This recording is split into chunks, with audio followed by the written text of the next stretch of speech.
รำตรุษหรือเรื่อมตรุษหรือเรียกอีกชื่อหนึ่งว่ารำตรุษสงกรานต์นะคะก็จะเป็นประเพณีการละเล่นของชาวอีสานใต้ที่มีตั้งแต่โบราณจะมีการจัดขึ้นในช่วงเทศกาลสงกรานต์ในทุกๆปีนะคะ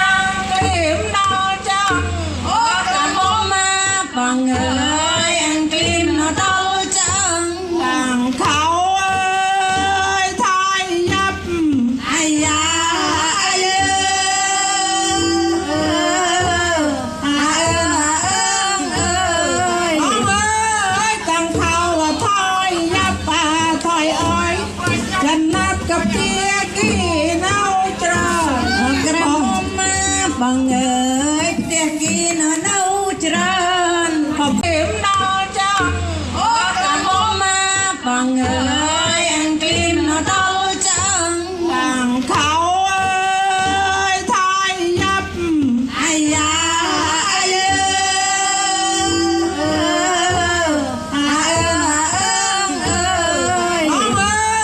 ทางเขาไทยยับป่าถอยอ้อย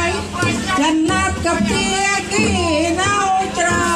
นกระผมมาบังเอิญเตียกีนจรันขอบเกี่ยวกับนานาไว้บ้านรับเป็นเขาโจรไปกระทรวงเดียสมบัติสลันสองทุกเป็นรองศาสตราจารย์